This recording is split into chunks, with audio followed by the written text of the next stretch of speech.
A billionaire's son was dying. Danger slow and invisible. A rare blood disease eating him from the inside. Only one blood type could save him. AB negative, less than 1% of the population. And for 2 years, 24 months straight, one woman showed up, every single month, rolled up her sleeve, gave her blood, then went back to work, mopping floors in the same hospital.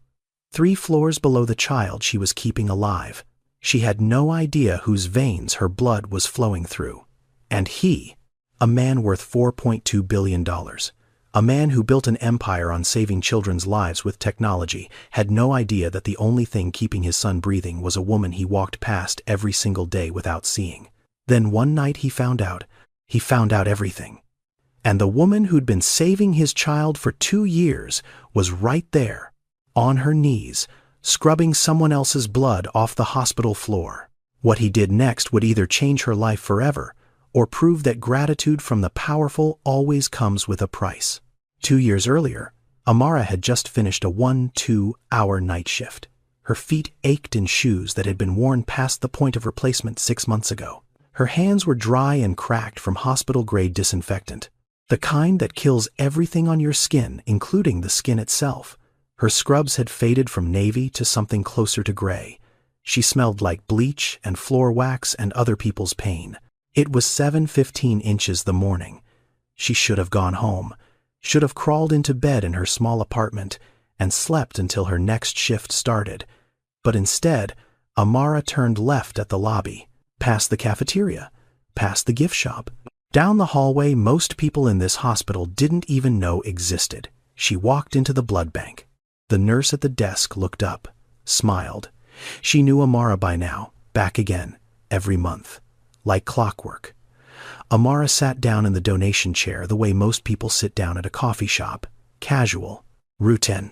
Like giving away a piece of yourself was just another Tuesday. The nurse tied the rubber band around Amara's arm and tapped for a vein. You know, she said, while prepping the needle, your blood type is something special, AB negative. Less than 1% of people have it. We're always short on it. Always. There's maybe a handful of regular donors in the whole city with your type, and most of them don't show up every month like you do. Amara watched the needle slide in, watched her blood dark and warm begin filling the bag. She didn't flinch. She never did. Do you ever wonder who gets it? The nurse asked. Your blood, I mean? We can't tell you, obviously. Donor anonymity. Once it leaves here, it gets processed, typed, cross-matched, and sent wherever it's needed. You'll never know whose body it ends up in, and they'll never know it came from you. Amara shook her head. I don't need to know. My mother used to say something back home. She said blood is the one thing rich and poor share equally.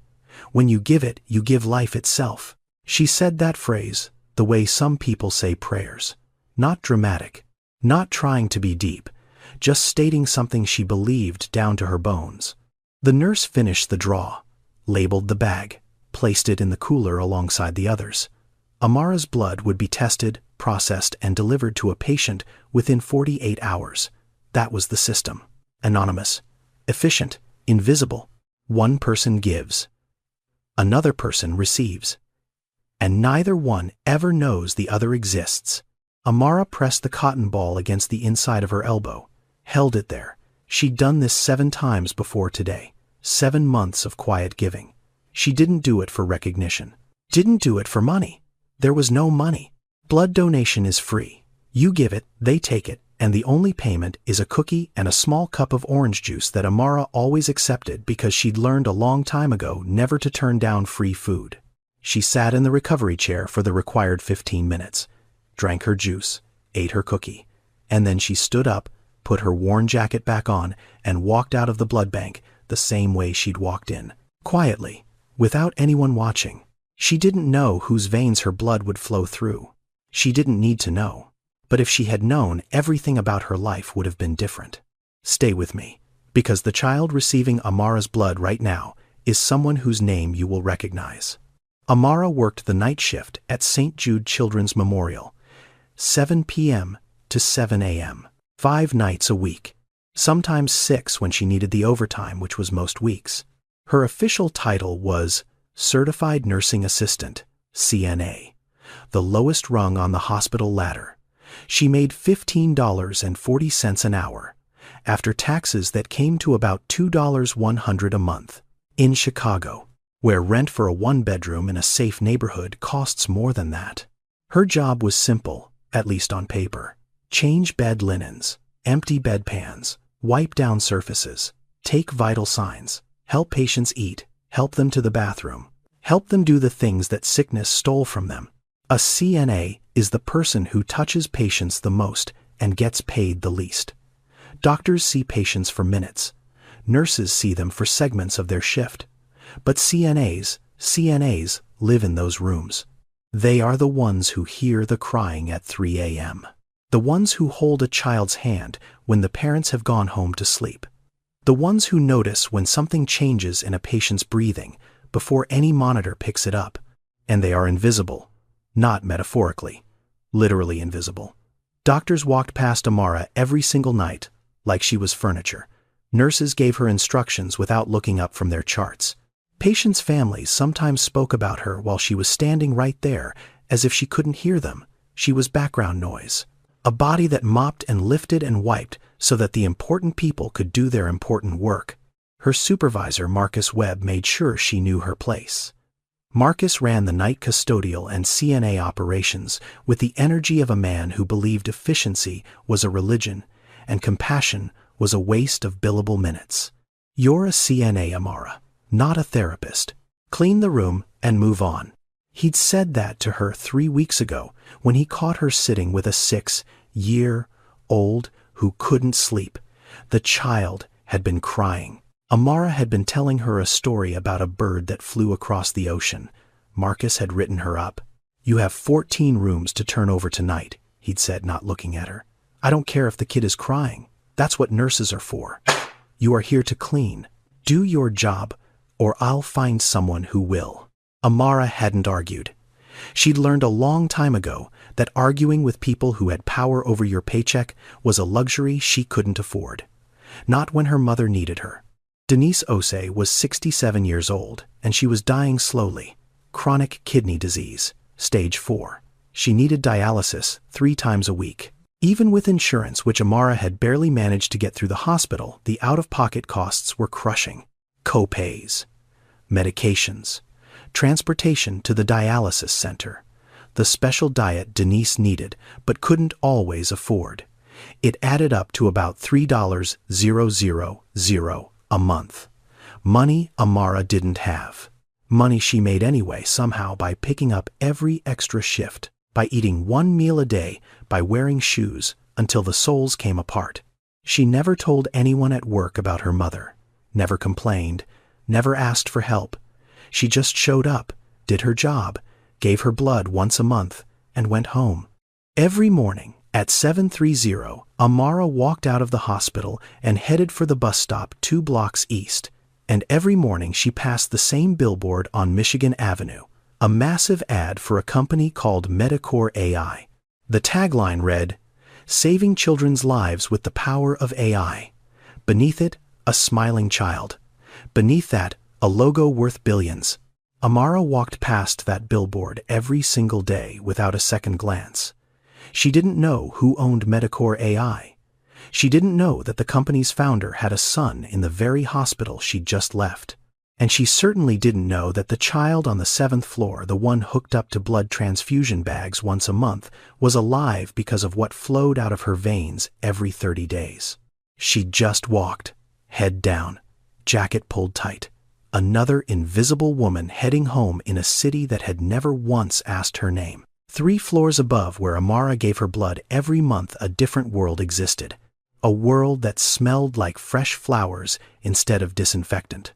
A world where the hospital rooms had leather recliners and imported Italian linen and a view of Lake Michigan that most Chicagoans would never see from that angle. This was the VIP pediatric wing. And in room 714, a 4-year-old boy named Elijah Fairfax was watching cartoons at 2 inches the afternoon while a bag of dark red blood dripped slowly into his tiny arm. His father sat beside him. Julian Fairfax, 46 years old, founder and CEO of Medicore AI, a company valued at $4.2 billion that used artificial intelligence to diagnose rare diseases in children across 47 countries. Julian's face had been on the cover of Forbes twice. He'd spoken at Davos. He'd shaken hands with 3 different presidents. His technology had identified early-stage leukemia in over 1,2,000 children who would have otherwise been diagnosed too late, and his own son was dying. Elijah had autoimmune hemolytic anemia, AIHA, a condition where the body turns against itself. The immune system, which is supposed to protect you, starts attacking your own red blood cells, destroying them, eating them alive from the inside. Without regular blood transfusions, Elijah's body couldn't carry enough oxygen. His organs would start to fail, slowly at first, then all at once. The transfusions were the only thing keeping him alive. 1 bag of AB-negative blood every month, matched to his exact type. Without it, his hemoglobin would drop to dangerous levels within weeks. Julian watched the blood drip, watched it enter his son's arm, watched the color slowly return to Elijah's face, and he felt the same thing he felt every single month in this room: rage. Not at anyone, not at anything he could fight. Just rage at the universe for giving him the power to save other people's children but not his own. Dr. Lorraine Mbeki walked in. She was the head of pediatric hematology. South African. Brilliant. Calm in the way that only doctors who've seen the worst can be calm. "How's he responding today?" Julian asked, without looking away from the IV drip. "Well, his numbers should stabilize within 24 hours, the same as last month." Dr. Mbeki checked the monitors, adjusted a setting, made a note in her chart. Julian leaned forward.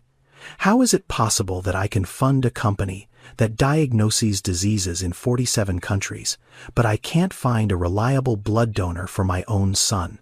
Dr. Mbeki looked at him. "Not with pity, with patience. Because blood doesn't care about net worth, Mr. Fairfax. It only cares about compatibility. AB negative is the rarest type. Less than 1% of the population. We can't manufacture it. We can't synthesize it. And we can't force people to donate it. All we can do is hope that the right person shows up." Julian stared at the blood bag. Someone else's blood. A stranger's blood, the only thing between his son and a slow death, and he didn't even know who it belonged to. "Who donates this?" he asked. "Is it the same person every time, Dr.?" Mbeki paused. "Donor information is confidential, Mr. Fairfax. You know that. The blood bank operates on strict anonymity. It protects the donor from outside pressure, and it protects the integrity of the system. I'm not asking to pressure anyone. I want to thank them. I want to make sure they keep coming back. I want to know that my son's life doesn't depend on some anonymous stranger deciding to skip a month." Dr. Mbeki set down her chart.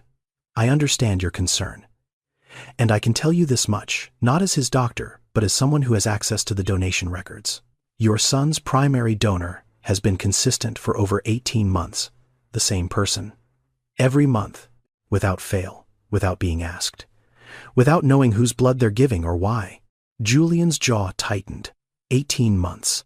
Someone had been saving his son's life for a year and a half, and he didn't even know their name, didn't know if they were a man or a woman, didn't know if they were rich or poor, or young or old, didn't know anything. "And I can't know who they are, no. You cannot." Dr. Mbeki turned back to her computer. On the screen, a file, a donor profile, a name she recognized because she saw it every month when the blood bank processed the donation. She looked at the name, then she closed the file. "She'll be back next month. She always comes back." Julian didn't catch the pronoun. He didn't notice that Dr. Mbeki had just slipped. He was too focused on his son, too focused on the blood bag, too focused on the terrible, humbling reality that all his money, all his technology, all his power could not do what one anonymous stranger was doing for free. If you're already invested in this story, subscribe now and turn on notifications, because what's about to happen between Amara and the boy in room 714 will break your heart in the best way possible. It was a Tuesday night, 11:47 p.m. The 7th floor was quiet, the way hospitals get quiet after midnight. Not silent. Never silent. There's always the hum of machines, the soft beep of monitors, the distant sound of someone's TV left on too low to hear the words, but loud enough to know it's there. Amara pushed her cleaning cart down the hallway. Room by room, wipe, mop, check the trash. Restock the hand sanitizer. Move on. She'd done this 1,000 times. She could do it with her eyes closed. Room 714 was next on her list. The VIP room. She knocked softly. No answer. She pushed the door open. The room was dark except for the blue glow of the heart monitor and a small nightlight shaped like a rocket ship. In the bed, a small boy sat upright against 2 pillows, wide awake. Eyes big and dark and frightened. "Hey there," Amara kept her voice low. "You okay, sweetheart?" The boy looked at her. Studied her face. He was tiny for 4. Thin in the way sick children are thin. Not from hunger, but from the disease that was slowly stealing his body's ability to make the blood it needed. "I can't sleep," he whispered. "It's too dark, and the beeping is scary." Amara looked at the door. She had 13 more rooms to clean tonight. Marcus would check her progress at 1 a.m. She was already behind schedule. She should have moved on. Instead, she parked her cart in the hallway, walked back into the room, and sat down in the chair next to his bed. "What's your name?" she asked. "Elijah." "Well, Elijah, I'm Amara, and I'll tell you what, how about I stay for a few minutes, just until you feel sleepy? Would that be okay?" He nodded, small, grateful. Amara told him about the ocean in Ghana, about how the waves sound different there than they do in Lake Michigan, about the fishermen who go out before sunrise and come back with nets full of silver, about her grandmother who used to say, "The ocean remembers every person who's ever been kind to it." Elijah listened. His eyes got heavy. But before he fell asleep, he reached under his pillow and pulled out a piece of paper, a drawing. Crayon on printer paper, the kind of art only a 4-year-old can make. "This is the blood lady," he said, holding it up for Amara to see. She looked at it, a stick figure, brown skin, big hands, holding a red heart. "The blood lady?" Amara asked. "She comes every month." Elijah pointed to the IV pole next to his bed where the empty blood bag from his last transfusion still hung. "I don't know who she is, but my daddy says someone gives me their blood so I can be strong. I call her the blood lady. She makes me feel better." Amara felt something shift in her chest, something warm, something painful. "Do you think the blood lady knows she's saving me?" Elijah asked, his voice getting softer as sleep pulled him closer. Amara looked at this child. This tiny, brave boy with his crayon drawings and his rocket ship nightlight, and his body that was fighting a war it couldn't win alone. "I'm sure she does, sweetheart, and I'm sure she's happy to do it." Elijah smiled, closed his eyes. Within a minute he was asleep. Amara sat there for a moment longer, looking at the drawing, looking at the empty blood bag. She didn't connect them. How could she? She had no reason to. She was just a CNA who cleaned rooms and gave blood separately in different parts of the same building, never knowing that those 2 acts were part of the same story. She tucked the blanket around Elijah's shoulders, set the drawing on his bedside table, and quietly pushed her cart back into the hallway. Amara had no idea that the child she was tucking in was the same child she'd been saving for 19 months. And she had no idea that in 5 months the truth would come out in the worst possible way. Amara Osei came to America when she was 17 years old.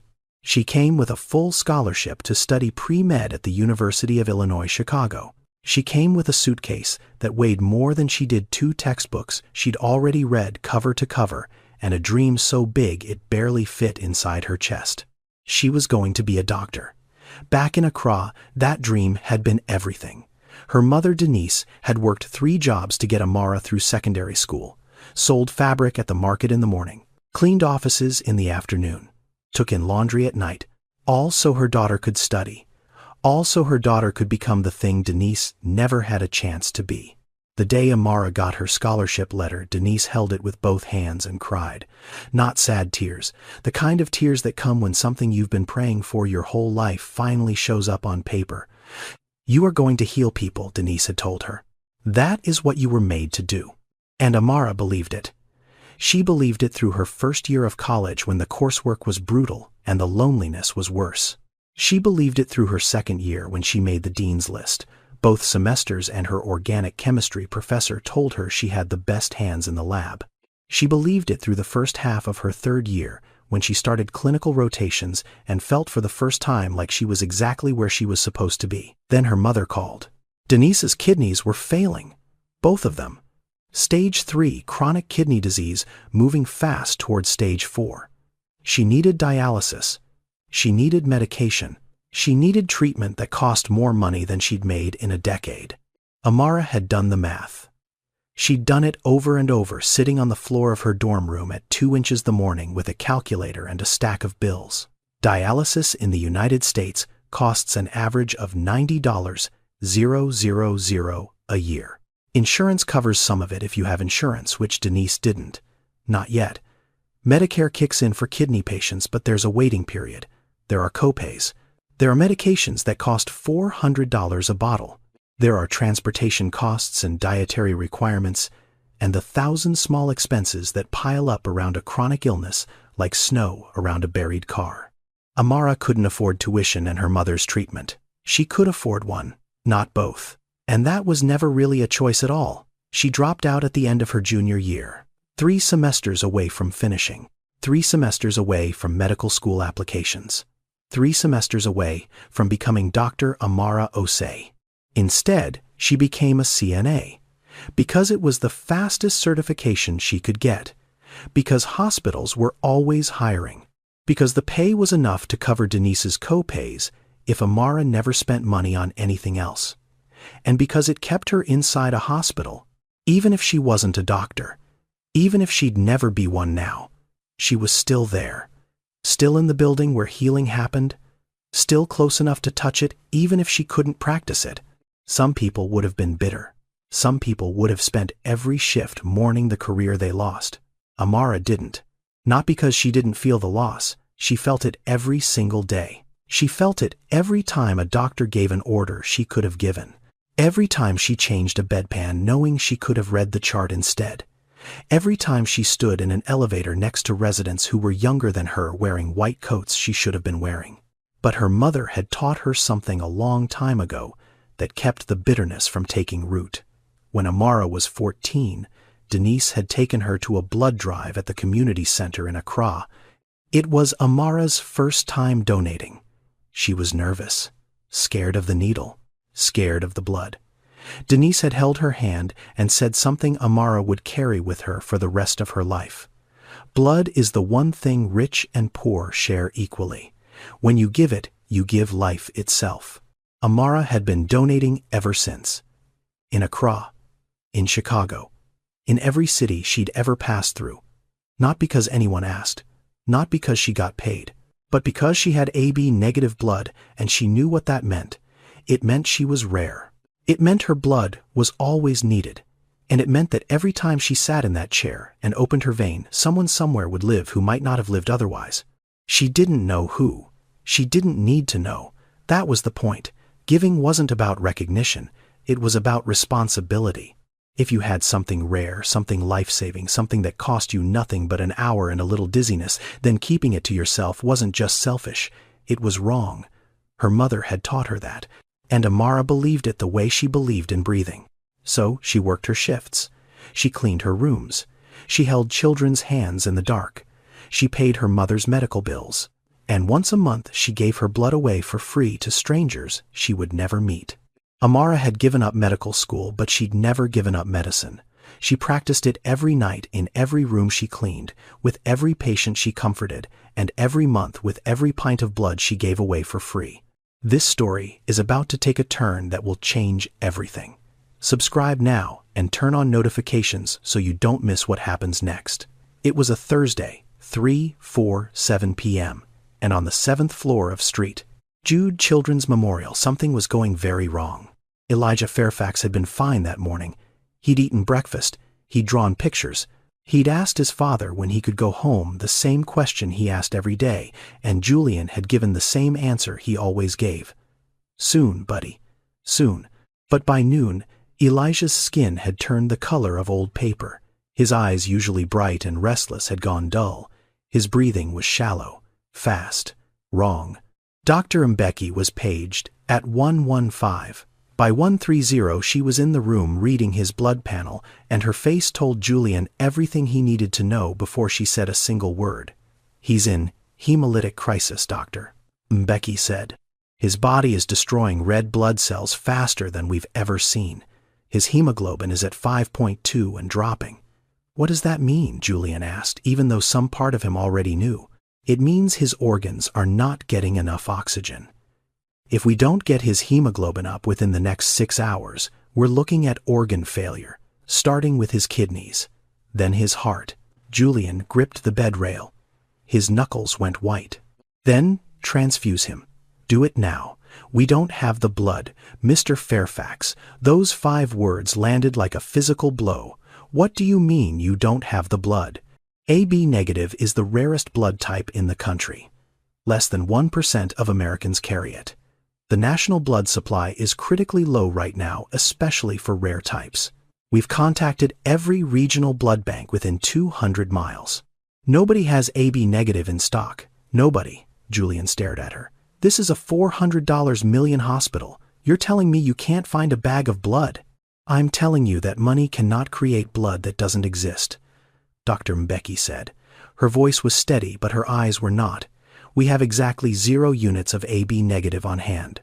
The only reliable donor we've had for the past 2 years." She stopped. She didn't finish the sentence. What Julian pressed. "The only donor." What Dr. Mbeki looked at him. Looked at Elijah. Looked at the monitor that showed his son's hemoglobin dropping in real time. "I'll make some calls," she said quietly. And left the room. What Dr. Mbeki almost said would have changed everything, but she held her tongue, and that silence nearly cost Elijah his life. It was 9:42 p.m. when Amara heard about it. She was on the 3rd floor, restocking supply closets, when 2 nurses came around the corner, talking in the urgent, clipped tones that hospital staff use when something is going badly. "Pediatric VIP on 7, 4-year-old in hemolytic crisis. They need AB negative and nobody has it. They've been calling blood banks all day. Nothing." The other nurse shook her head. "That poor kid. If they don't find a match by midnight, they're talking about emergency exchange transfusion. And even that's a long shot without the right type." They turned the corner and were gone. They hadn't noticed Amara standing there with an armful of bedsheets. AB negative. Amara set the sheets down slowly. Her heart was beating in a way it hadn't beaten in a long time. Not fast, not panicked, but loud, deep. The way it beat when she knew something with absolute certainty. She had AB negative blood. She'd donated 3 weeks ago. The guidelines say you need to wait at least 8 weeks between donations, 56 days. She was at 21. Donating now would be early. Too early. Her iron levels might not have recovered. She could get dizzy. She could faint. In rare cases, donating too frequently can cause serious anemia, the kind that puts the donor in a hospital bed. Amara knew all of this. She'd been donating long enough to know the rules by heart. She also knew that somewhere above her, a child was dying, because nobody in this entire city had what she had. She walked to the blood bank, pushed open the door. The same nurse who always drew her blood looked up surprised. "Amara, you're not due for another 5 weeks." "I know. I'm here because I heard you need AB negative." "I have it. Take mine." The nurse shook her head. "I can't. You donated 3 weeks ago. Your hemoglobin might not be high enough. If I draw you now and your levels crash, I'm putting you at risk. There are protocols." "I know the rules," Amara said, and her voice was calm, steady. The voice of a woman who had made her decision before she walked through the door. "I also know that somewhere in this hospital a child is dying because nobody has what I have. So take my blood." I'll deal with the consequences. The nurse hesitated, looked at her screen, looked at Amara. Then she paged Dr. Mbeki. Dr. Mbeki arrived 4 minutes later. She looked at Amara, and something shifted behind her eyes. Something heavy, something she couldn't say. Because Dr. Mbeki knew. She knew exactly where this blood was going. She knew the name of the child. She knew the name of the father. And she knew that the woman standing in front of her in faded scrubs and worn shoes, offering her own blood at the cost of her own health, had been keeping that child alive for nearly 2 years without ever being told. She wanted to say it. She wanted to tell Amara everything. She wanted to say, "The boy you're saving is the same boy you told bedtime stories to last Tuesday? The same boy who drew you a picture and called you the story lady. His father is worth $4.2 billion, and he has no idea you exist." But the rules existed for a reason. Donor anonymity protected people like Amara from being pressured, manipulated, or exploited. And Dr. Mbeki had sworn an oath to uphold those rules, even when every cell in her body screamed at her to break them. "You understand the risks, Dr. Mbeki asked. "I understand them. And you want to proceed, I need to proceed. There's a difference." Dr. Mbeki looked at her for a long moment. Then she nodded, drew her a chair. The needle went in. Amara's blood, dark and warm and full of the antibodies that matched only one tiny boy 3 floors above her, began filling the bag. She closed her eyes, felt the familiar pull. The slight lightheadedness that always came when she gave too soon, too much, too often. She didn't care. Her mother's words moved through her like a heartbeat. Blood is the one thing rich and poor share equally. When you give it, you give life itself. 3 floors below room 714, Amara sat in a donation chair with her eyes closed and her arm extended, giving away the thing her body needed most. 3 floors above her, the blood bank called up to pediatrics. 1 unit of AB negative. Fresh, available, ready. Dr. Mbeki carried the bag herself. She didn't trust a courier with this one. She walked it up the stairs because the elevator was too slow. She walked into room 714, where Julian Fairfax sat beside his son, holding the boy's small hand, his face gray with the kind of fear that money cannot fix. She hung the bag, connected the line, started the drip. Julian watched the blood enter his son's arm. Dark red, warm. Somebody else's life flowing into his child. He didn't know whose. He just watched. Elijah's breathing slowed first. Not in a bad way. In the way that happens when a body finally gets what it needs. His color started to shift, the waxy gray fading to something warmer, something alive. His fingers, which had been cold to the touch for hours, began to warm. Julian pressed his forehead against his son's hand. He didn't speak. He couldn't. The relief was so enormous, it had taken his language away. 3 floors below, Amara was lying in the recovery chair. The room was spinning slightly. Her arms felt heavy. The nurse had given her juice and crackers and strict instructions not to move for 30 minutes. She was dizzy, tired. Her body was telling her she'd given too much too soon. She lay there in the quiet of the blood bank, staring at the ceiling, listening to the hum of the refrigeration units that held the donations. She didn't know that her blood was at that very moment pulling a 4-year-old boy back from the edge. She didn't know that the boy's father was crying 3 floors above her head. She didn't know that the drawing of the blood lady was sitting on Elijah's bedside table right next to the IV pole that held the bag with her name on it. She didn't know any of it. She just lay there, dizzy and tired, and quietly certain that she'd done the right thing. 2 people in the same building, connected by blood, separated by 3 floors, and a wall of anonymity that was about to crack. The next morning, Julian Fairfax was in Dr. Mbeki's office before she'd even finished her coffee. "I need to know who the donor is."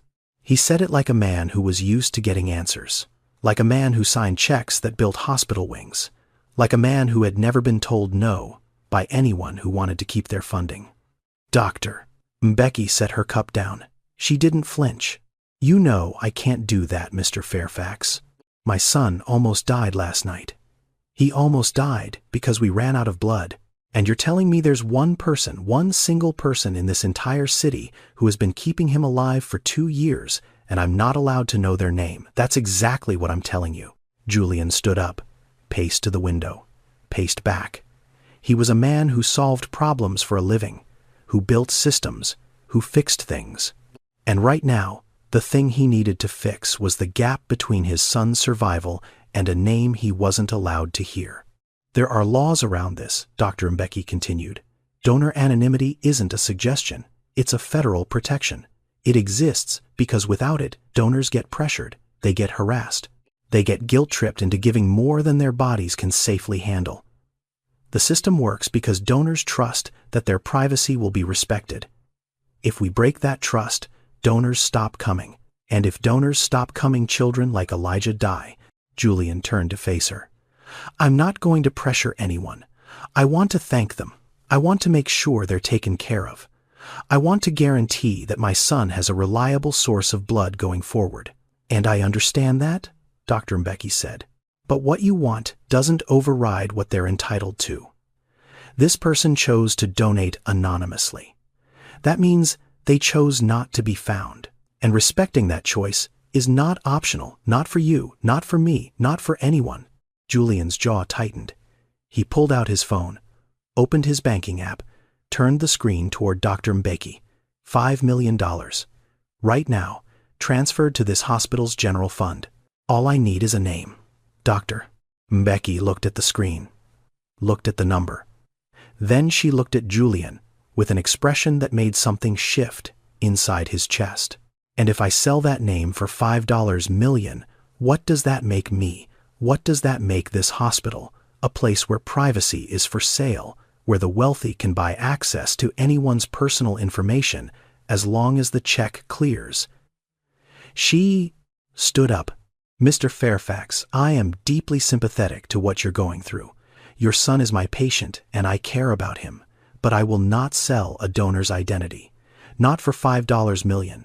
Not for $50 million. The day this hospital puts a price tag on someone's right to privacy is the day we stop being a hospital and start being a marketplace. Julian put his phone away. His hands were shaking, not from anger, from something worse, from the realization that for the first time in his adult life, there was something his money genuinely could not buy. He left without another word. Julian couldn't buy the answer. But he was about to stumble into it in a way that would shatter every assumption he'd ever made about who saves lives and who deserves to be saved. The same week Julian was trying to buy a name, Amara was sitting in a different doctor's office, getting news that would break her. Her mother's nephrologist was a kind man with tired eyes who delivered bad news the way all good doctors do, gently, but without false hope. Denise's kidneys were done. Both of them. Stage 5. End-stage renal disease. Dialysis was no longer enough. She needed a transplant. Without one, the doctor said she had maybe 6 months, maybe less. Amara sat in the plastic chair and listened and didn't cry. Not yet. She saved that for later. The numbers hit her like a wall. A kidney transplant costs between $250,000 and $400,000. Insurance would cover a portion, but Denise's coverage had gaps, big ones. After everything was calculated, co-pays, medications, post-surgical care, rehabilitation, Amara was looking at roughly $120,000 out of pocket. She made $15.40 an hour. She had $2.300 savings. She didn't have a credit card. She didn't own property. She had nothing to borrow against and no one to borrow from. That night, she sat at her kitchen table with a calculator and a legal pad and tried to make the math work. She could pick up more shifts. She could work 7 days a week. She could stop eating lunch. She could sell the car she didn't have. She could do all of those things and still not have enough. And then, another thought crept in. A quieter one. A colder one. She could stop donating blood. Not permanently, just for now. Her body was still recovering from the early donation. She'd been tired for weeks, dizzy sometimes. Her iron was low. The blood bank nurse had told her to take it easy, eat more red meat, wait the full 8 weeks before coming back.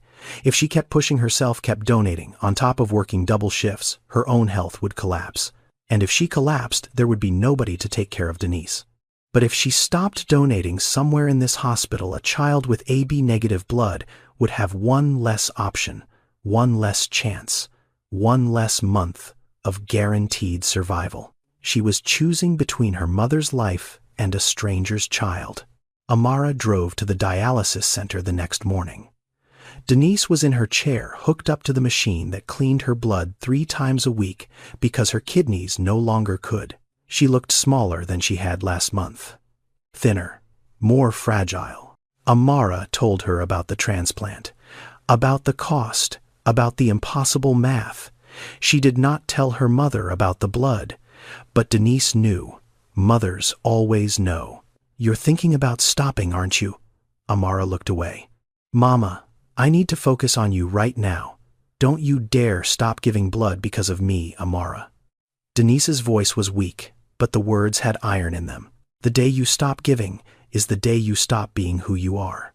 "But Mama, I can't lose you." "You won't lose me." Denise reached out and took Amara's hand.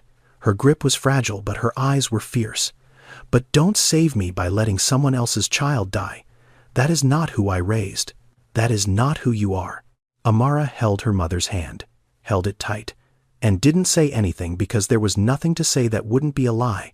That night, at 3 a.m., Amara sat in her car in the hospital parking lot. The engine was off. The windows were fogged. She'd just finished a 1-2-hour shift, and she was so tired, her bones ached. She cried. Not the pretty kind of crying, the ugly kind. The kind where your whole body shakes and you can't breathe, and you press your face into the steering wheel, and you make sounds that don't belong in a language. She cried because she was broke, and her mother was dying, and she was exhausted, and nobody in the world knew her name. She cried because she'd given away her blood 24 times and never once been thanked. And she didn't want to be thanked. But she also didn't want to be invisible anymore. And she hated herself for wanting that, because wanting recognition for kindness felt like it made the kindness less real. She cried in the dark, in an empty parking lot, at 3 inches the morning, and nobody saw her. Nobody ever saw her. It was 11:30 p.m. on a Tuesday when Julian Fairfax's world broke open. He'd come to the hospital unannounced, couldn't sleep, couldn't stop thinking about the hemolytic crisis, couldn't stop hearing Dr. Mbecky's voice saying, "We don't have the blood." So he'd driven to St. Jude in the middle of the night to sit with Elijah, to watch him breathe, to count the rises and falls of his small chest, and convince himself his son was still alive. He was walking from the elevator toward the VIP wing when he passed the blood bank. The door was ajar, the hallway was empty, and 2 nurses inside were talking. He wouldn't have stopped. He wouldn't have listened. But one of them said a name that caught his ear. "Amara's back again. 3rd time this month she's come in to check on the schedule. Wants to make sure she's set for her next donation." The other nurse laughed softly. "That woman is something else. She's the only AB negative regular we've got. Has been for 2 years now. Shows up like clockwork. Never misses. Even came in early last month when we had that emergency." Julian stopped walking.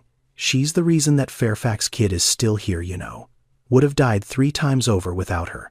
24 donations in 24 months, all anonymous. She's never once asked who it goes to."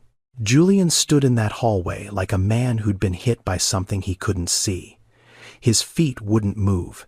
His heart was beating so loud he was sure the nurses could hear it. Amara, AB negative, 24 donations. The Fairfax kid. His son, his son's blood, his son's life. A woman named Amara, a CNA. Julian's mind started racing. He knew that name.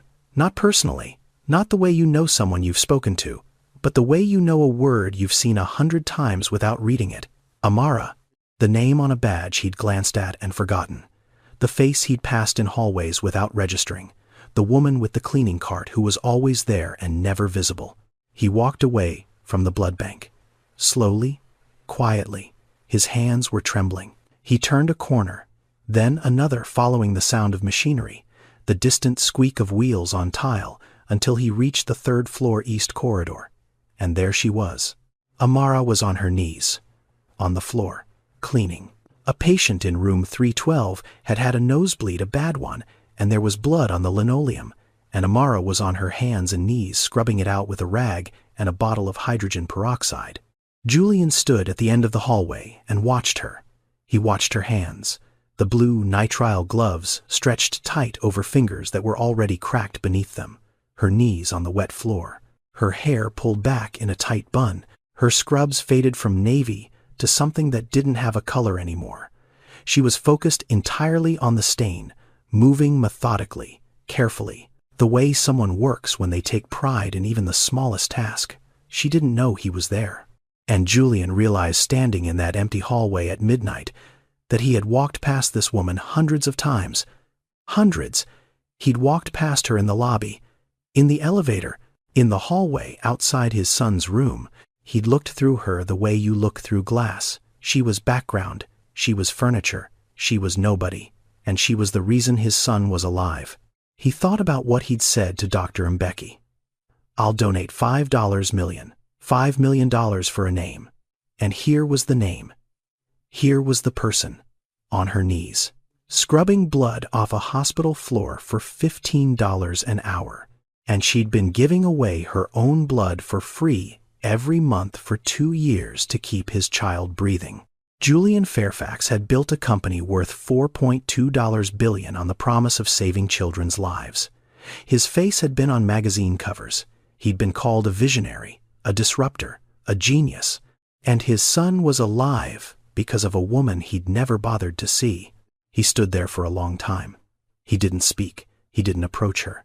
He didn't do anything except stand there and watch and feel something open up inside his chest that he didn't have a word for. Something between shame and gratitude and awe, and the terrible, humbling realization that the most important person in his son's life had been invisible to him for 2 years. Then he turned around and he walked away. It wasn't the right time. He didn't have the right words. He didn't know what to say or how to say it, or whether anything he could say would be enough. But everything had changed. Everything. Julian Fairfax knew the truth now.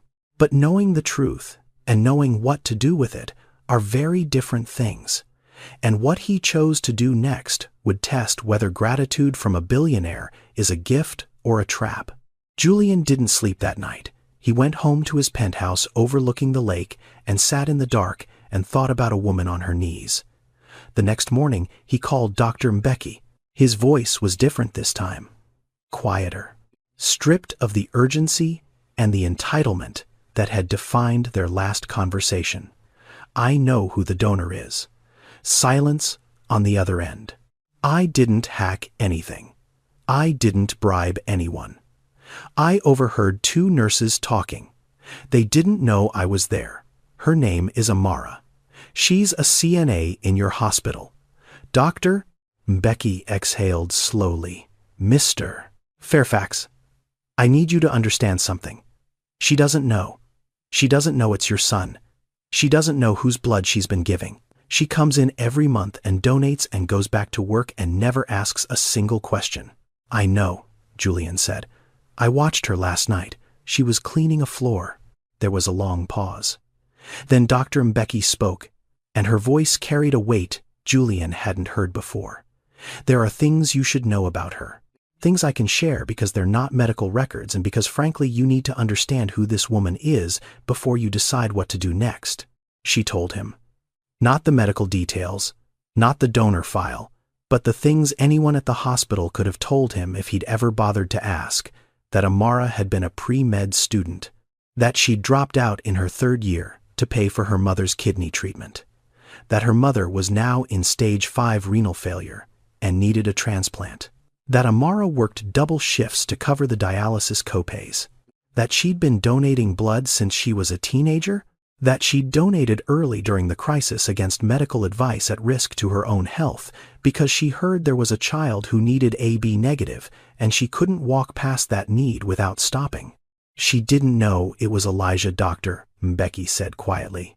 She just heard a child was in trouble. That's all she needed to hear. Julian sat in his office chair, a chair that cost $4,000, in a room with a view of the Chicago skyline, in a building that bore his name on the lobby wall, and he thought about a woman who earned less in a year than his chair cost, a woman who had given up her dream of being a doctor to save her mother, a woman who gave away her blood every month even though it made her sick, a woman who cleaned the floors of the hospital where his son slept and never once mentioned that she was the reason that child was alive. He thought about his company, Medicore AI, saving children's lives with the power of AI. It was printed on business cards. It was on billboards. It was the tagline of a $4.2 billion empire built on the idea that technology could solve the problems of human health. But his son's health hadn't been solved by technology. His son's health had been maintained by a human being with a needle in her arm and a belief that you don't get to walk past someone who's dying if you have the power to help.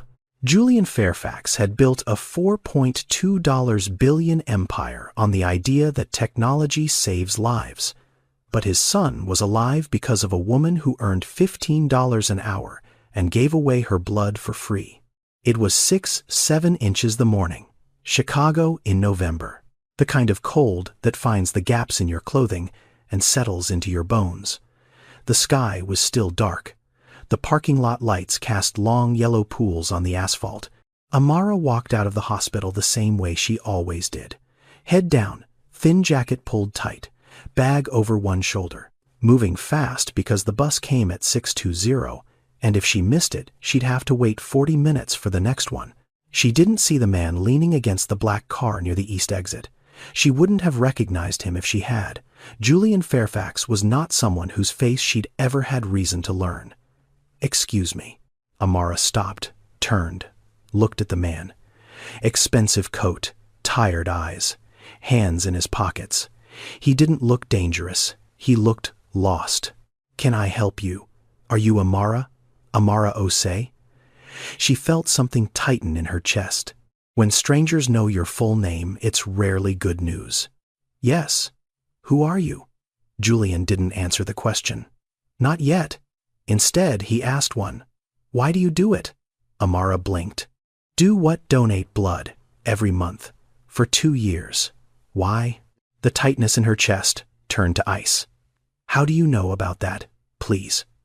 Julian's voice was quiet, almost careful, like a man handling something fragile. "I'm not here to cause trouble.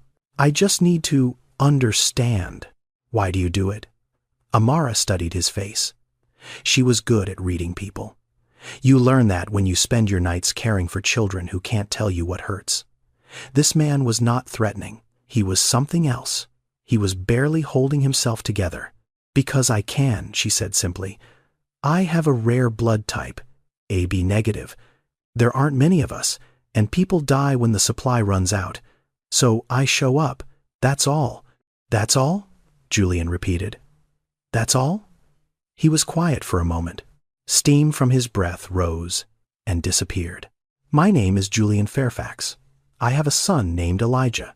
He's 4 years old. He's been a patient at this hospital for over 2 years. He has a condition that destroys his red blood cells. Without regular transfusions, he dies. And the only blood type that matches his is AB negative." Amara felt the ground shift under her feet. Not physically, but something inside her moved. Something she couldn't name yet. "For 24 months, Julian continued, one person has been keeping my son alive. One donor, the same person, every single month, anonymous, consistent, never missed once. The hospital wouldn't tell me who. They couldn't. Donor confidentiality." He looked at her. "It's you, Amara. You're the one." The parking lot was very quiet. A car passed on the street. Somewhere a bird called out in the dark. Amara stood perfectly still. "Your son?" she said. "What room is he in? 714. 7th floor. VIP wing. The room with the rocket ship nightlight." She felt something crack open inside her chest. Not break, crack open. The way a seed cracks when something inside it starts to grow. "Elijah," she whispered. "You know him. I clean his room. On the night shift." He can't sleep sometimes. I tell him stories." Julian's face changed. Something behind his eyes collapsed. "He talks about a blood lady," Amara said, and her voice was shaking now. "He calls the blood bag the blood lady. He drew me a picture once. A stick figure with brown skin and big hands holding a red heart. He said the blood lady comes every month and makes him feel better." She looked at Julian. Her eyes were wet. "The blood lady. That's me. I'm the blood lady." Julian nodded. He couldn't speak. Amara pressed her hand against her mouth.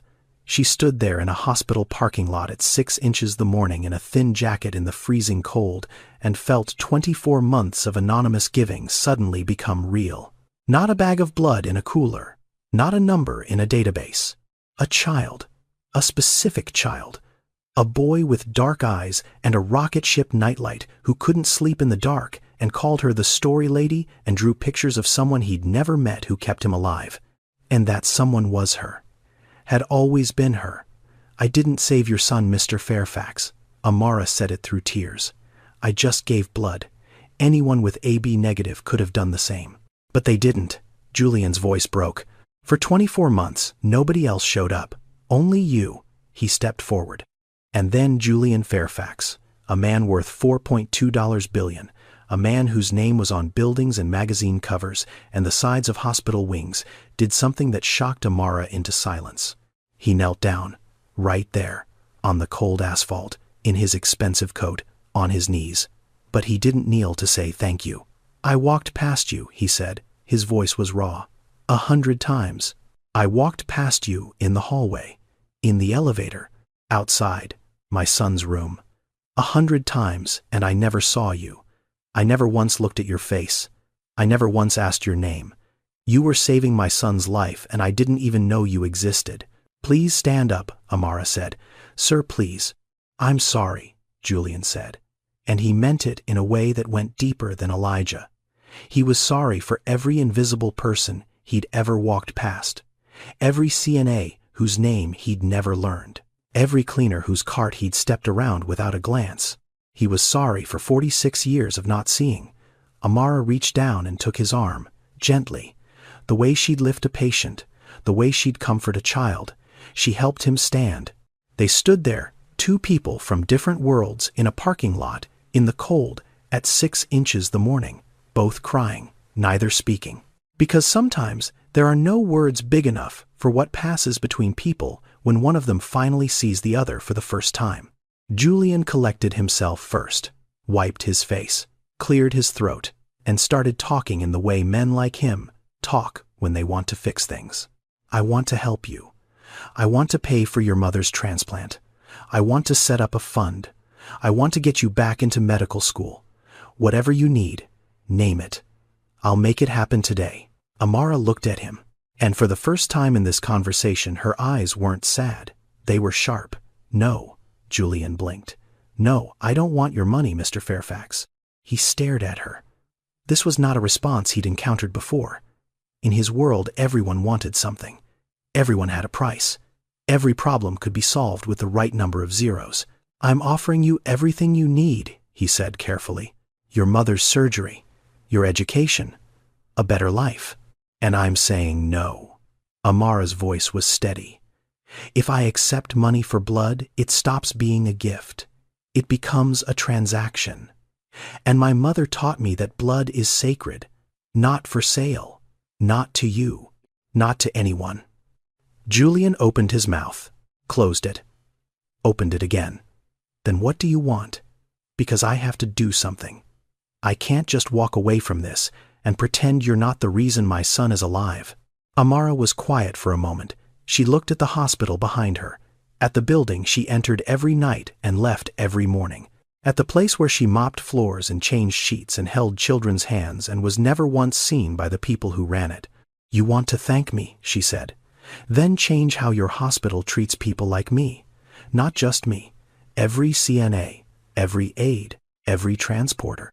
Every person who cleans up after your doctors and empties the trash and brings the meals and holds the hands and never gets a thank you, never gets a living wage, never gets seen."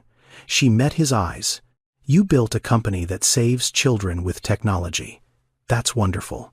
But there are people in this building right now saving children with their bare hands for $15 an hour, and nobody knows their names. You want to do something. Start there. Julian stood in the cold, looking at a woman who had just turned down more money than she'd make in a lifetime. A woman who didn't want his gratitude. She wanted justice.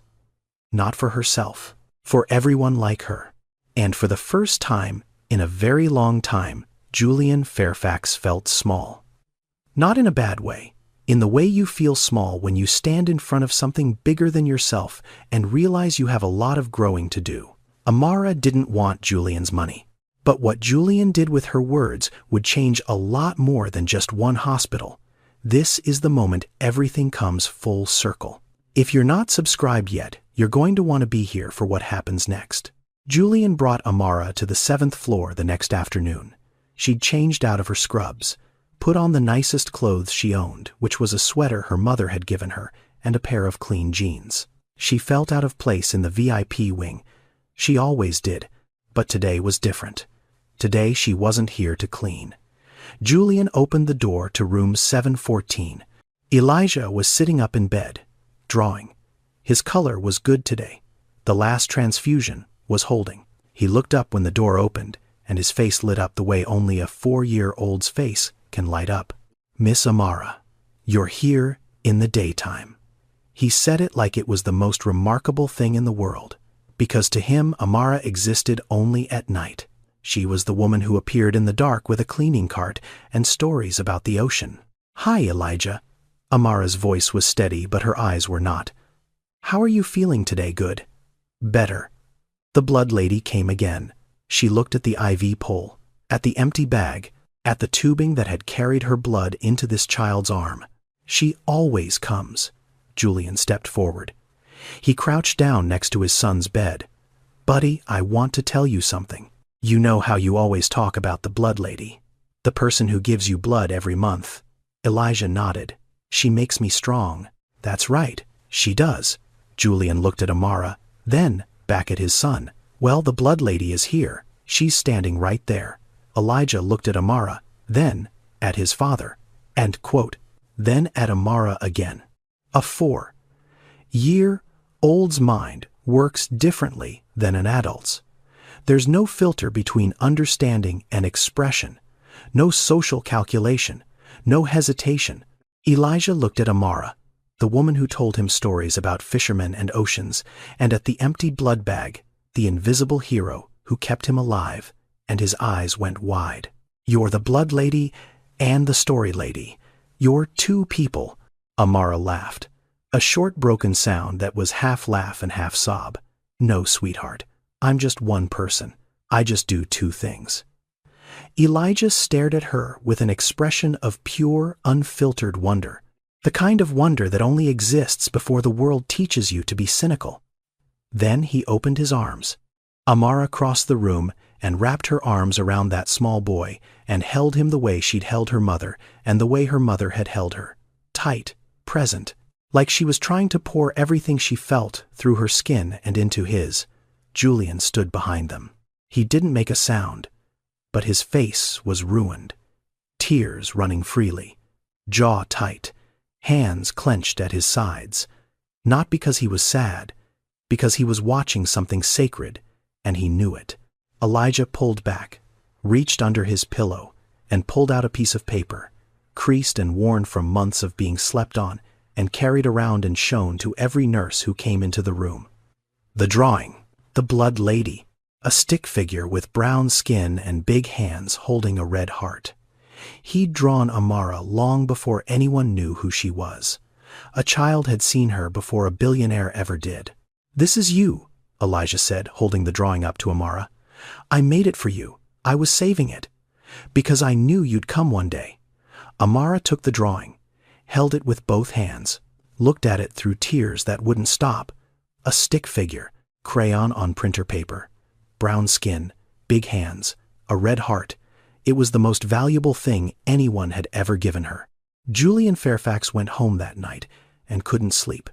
Not because of worry this time, because of shame, and because of a sentence that kept playing in his head like a song he couldn't turn off. Change how your hospital treats people like me. He'd built a $4.2 billion company on the idea that systems matter more than individuals. That if you fix the system, you fix the problem. Amara had just told him the same thing in a parking lot in the cold for free, so he fixed the system. It took him 3 weeks. 3 weeks of meetings and phone calls and lawyers and accountants and conversations with the hospital board that ranged from polite to heated to somewhere just short of threats. But Julian Fairfax was very good at getting things done when he decided something needed to happen. The first thing he did was fund the Invisible Heroes Initiative, a program designed specifically for CNAs, patient care aides, transporters, housekeeping staff, and every other frontline hospital worker who touched patients daily and made less than $20 an hour.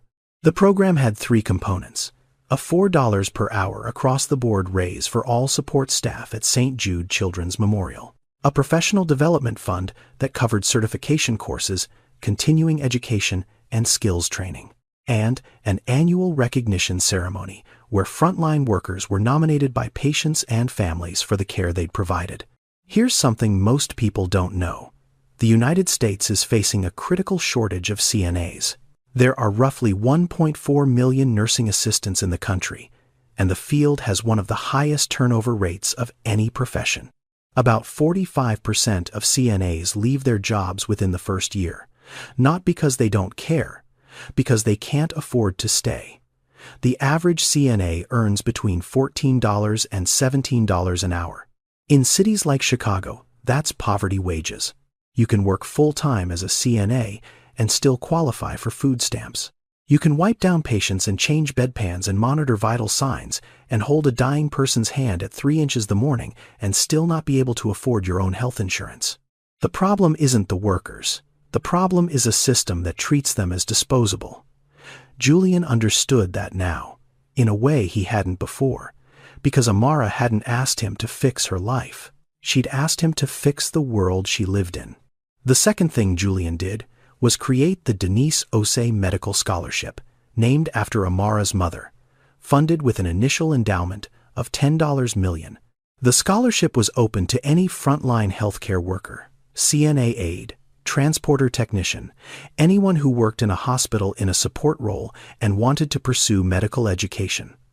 Full tuition, full stipend, no strings attached. Julian hadn't told Amara about the name. He'd chosen it without asking because some things you don't need permission to honor. The third thing he did was the biggest.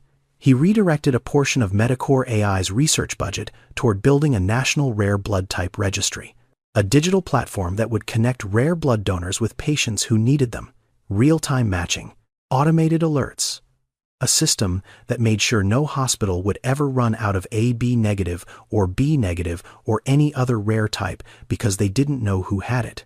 The technology that had built Julian's empire was finally being used to solve the problem that had almost killed his son. The launch event was held in the main auditorium of St. Jude Children's Memorial on a Thursday afternoon in March. Julian stood at the podium in front of 400 people, doctors, nurses, board members, media, staff from every level of the hospital, and in the third row, Marcus Webb, sitting with his arms crossed and his jaw tight. He'd been told attendance was mandatory. He hadn't been told why. Julian adjusted the microphone. "I built a company to save children with technology," he began. "My face has been on magazine covers. I've been called a visionary. I've given speeches at conferences where people paid $5,000 a seat to hear me talk about innovation. And 6 months ago, my son almost died because this hospital didn't have a bag of blood." He paused. "My son is alive today because of a woman who works in this building. A woman who earns $15 an hour. A woman who mops floors and changes sheets and takes vital signs and cleans up after the rest of us. A woman who donated her blood every single month for 2 years, anonymously, without payment, without recognition, without ever knowing whose life she was saving. She did it because her mother taught her that giving blood is not charity. It's responsibility." He looked at Amara. She was sitting near the back. She hadn't wanted to come. Dr. Mbeki had convinced her. I walked past that woman 100 times, Julian continued. 100 times, and I never saw her. And I don't think I'm the only one. I think this hospital, like every hospital in this country, is full of people we walk past without seeing. People who hold the whole system together and get paid the least for it. People who are the first to touch a patient and the last to be thanked. He turned to Marcus Webb. Today that changes. Marcus sat very still. His face revealed nothing, but his crossed arms slowly fell to his sides. Julian announced the Invisible Heroes Initiative. He announced the Denise Osei Scholarship. He announced the Rare Blood Registry. And when he was done, the auditorium stood. Not for him, for the idea that the people who are seen the least might matter the most. Amara didn't stand. She sat in her chair in the back row and wept quietly. Not because she was being honored, because her mother's name was on a scholarship, because the words she'd spoken in a parking lot at 6 inches the morning had turned into something real, because for the first time in her life, someone with power had listened to someone without it. 1 year later, Amara walked into a lecture hall at the University of Illinois Chicago School of Medicine. She was 35 years old. She was carrying a backpack that still had a hospital ID clipped to the front pocket. She was wearing the same shoes she'd worn on the night shift because she hadn't had time to buy new ones. And she was surrounded by two-year-olds who had never mopped a floor, or drawn blood from their own arm, or sat with a dying child at 3 inches the morning. She sat down in the third row, opened her notebook, looked at the whiteboard where the professor had written the first lesson of the semester. It felt like a dream. The kind you don't believe even while you're living it. The Denise Osei Scholarship covered everything. Tuition, books, a monthly stipend. Amara had applied without knowing who funded it. The letter had come from the hospital's education office formal official, no mention of Julian Fairfax. She'd read it 3 times before she believed it. And there was something else. Her mother was alive. Denise had received a kidney transplant 4 months ago. The donor was anonymous. The costs had been covered through a hospital charity fund that Amara had never heard of before. Dr. Mbeki had helped coordinate the paperwork. Everything had been clean, official, no strings, no names. Amara suspected. She couldn't prove it, but she knew how anonymity worked better than most. She'd spent 2 years giving anonymously, and now for the first time she was on the other side of that wall, receiving without knowing. Grateful without a name to direct the gratitude toward. The symmetry was not lost on her. She sat in that lecture hall surrounded by students, young enough to be the children she'd cared for, and she looked at her hands. The same hands, the ones that had scrubbed hospital floors, the ones that had held the arms of sick children in the dark, the ones that had opened their veins 24 times so a stranger's blood could keep a small boy alive. Those hands were holding a medical textbook now. The same hands, different purpose, same person. Her mother's voice moved through her quiet and steady the way it always did when Amara needed to remember who she was. Blood is the one thing rich and poor share equally. When you give it, you give life itself. Amara picked up her pen, and she began to write. 4 years later, on a bright Saturday morning in June, Amara Osei walked across a stage. She was 39 years old. She wore a black gown and a hood trimmed in green, the color of the medical school. Her name was called by the dean of the University of Illinois Chicago College of Medicine, and when she stood, the audience erupted. Not the polite applause that greets every graduate.